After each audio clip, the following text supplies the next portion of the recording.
837, Big 550 KTRS. It's waterlogged and it's bad weather and bad roads, but our next guest toughed it through all the way from U City, ladies and gentlemen. Director of Development and one heck of a guy from the Show Me Institute. Good morning, David Stokes. Good morning, McGraw. So they passed the reform bill, the Muni reform bill, 20% in rural towns. Only 12.5% in St. Louis County towns can go towards funding the towns through tickets. It now sits on the governor's desk. Good enough, or do you want more? No, good enough. Good enough. Good enough, absolutely. I don't know if you recall, at the very beginning of the session, we talked about these proposals. And if memory serves, we both wanted something to pass very, very badly. Right. I was optimistic it would.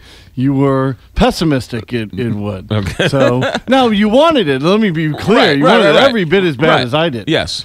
So I'm just happy to say that this is the type of change that, due to... that we can hope for. This is the hope and change. This is it. And in serious, this is the type of thing that, because of the events around Ferguson, sort of rose to the forefront, and everybody realized that we've been accepting this for far too long, and it was time to change. And I commend people of both parties, this was passed in a bipartisan manner. Right. So I think the governor is expected to sign the change, and I'll be stunned if he doesn't, but he has not signed it yet, so it's not done for sure. Are you a little upset or concerned or worried, or what are your thoughts about different levels for different towns?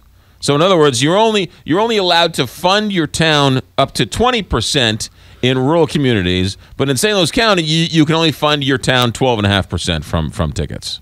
Well, look, if I did hear the interview you did with Senator Schmidt at the end of last week about that, and I thought he explained it very forthrightly and effectively.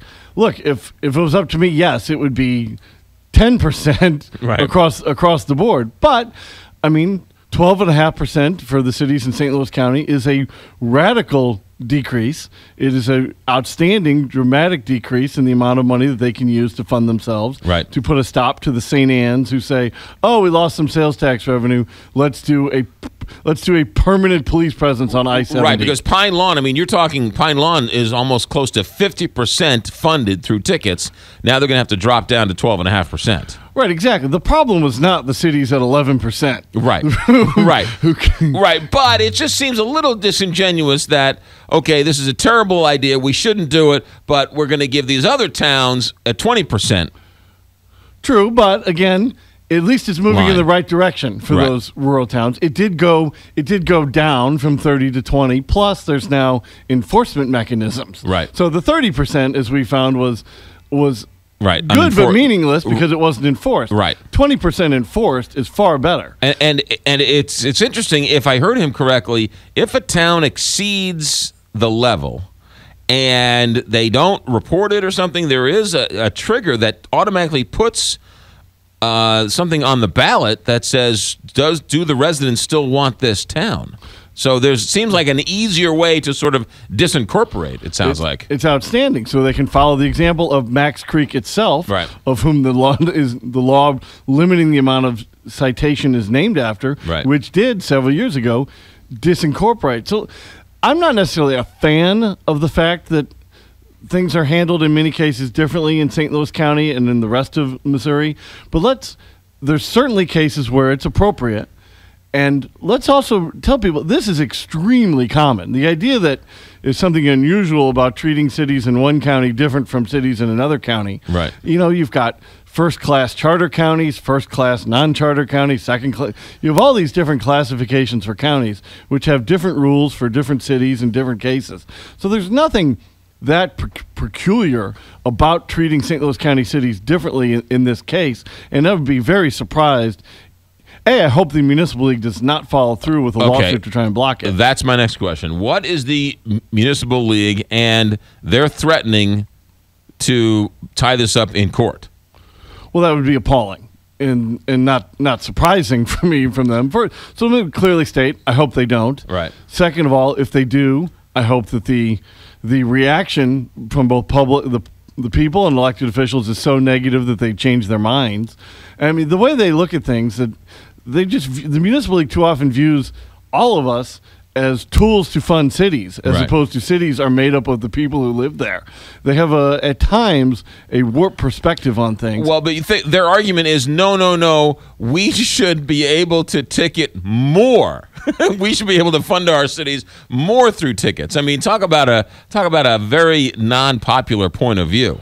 And I hope that their lawsuit is defeated quickly and soundly, because there are, again, plenty of examples where cities in one county are treated differently from cities in another county in all sorts of laws. And I'm not necessarily a fan of that in all these instances. I don't think that's something we should do constantly. But look, in this particular situation, the problem was more acute in St. Louis County with the municipalities all throughout the county, especially in parts of North County, abusing residents through abusive citation policies.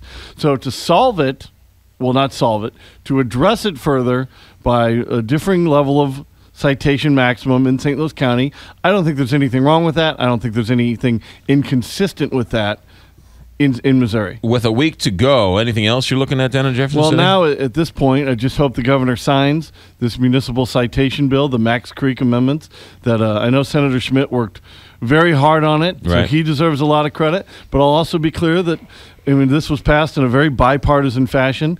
The opposition, as it was, centered between a few Democrats in St. Louis County and a few Republicans in very rural areas. So, but in neither the House nor the Senate did that match up to very many.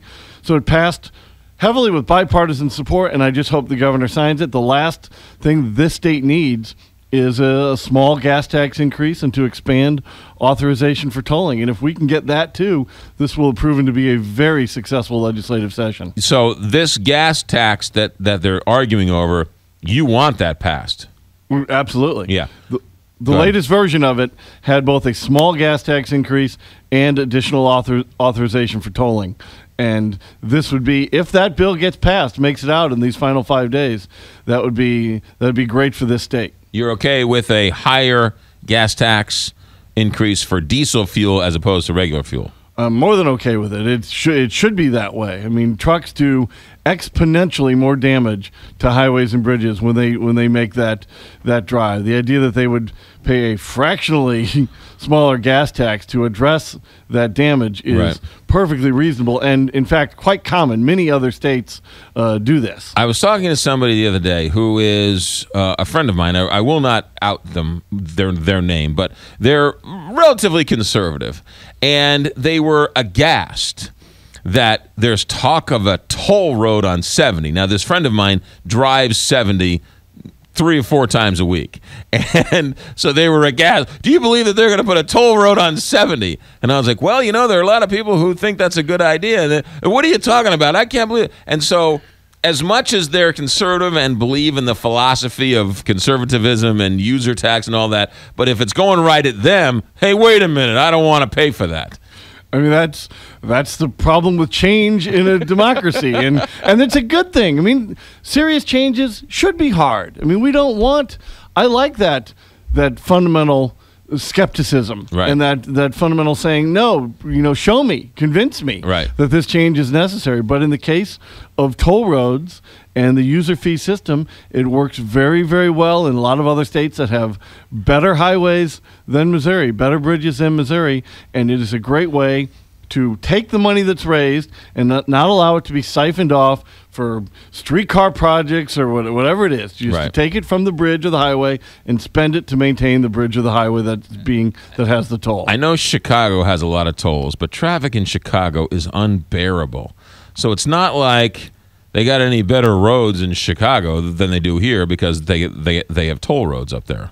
Well, I think the quality of the roads is different from the level of traffic on the roads. And I will say that on 294, which is the Chicago's equivalent of 270, they do have, they did finally several years ago move to the all iPass system where they Right. got rid of stopping at the toll gates, which you remember from growing up on Long Island. I mean, that's what led to enormous traffic is the old system when you had to stop. Right. Everybody had to stop, pay the toll, and move ahead. Once you've adopted to the Easy Pass system, which Illinois has, Right. I mean, that traffic really, it has improved. And that's what people would build in Missouri. Nobody's building, if this passes, nobody's building any old-fashioned toll booths to block the highway. It will all be electronic. I have the statute of limitations has run out on this story, so I can tell this. When I was in college, if you drove to the baseball games, you would get gas money.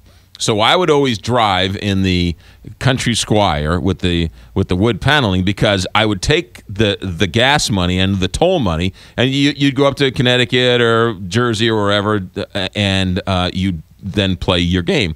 And so you would go up to the toll, and you would go into the cash only line, and you would roll down the window, and you would fake throw money into it. Have I told you this story? It's always worth hearing. You would fake throw your money into it, and then it wouldn't. There wasn't a person there. There was a machine there, the little plastic basket. So you'd fake throw your money in, and then the gate wouldn't go up, and there'd be people honking behind you, and then you'd honk. You'd be like, "What? I threw the money in." And the guy like 2 doors down, 2 gates down, would say, "Oh, I guess he threw his money in." Hit the button, the gate would go up, and I would drive through, and I would save $1.50. And that's why our highways in this country are the shape they're in. Well, when you're a broke college kid, $1.50 is it's $1 million to you. So Well, this is. there's another bag of tobacco. Luckily, the system we would build in Missouri in 2016 or beyond Would take care of that. Would Take care of those scoundrels.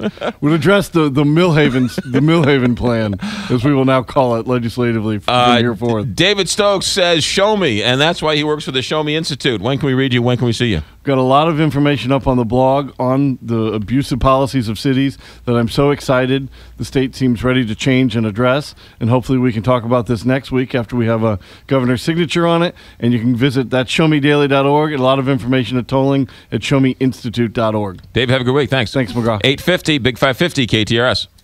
There's nothing like a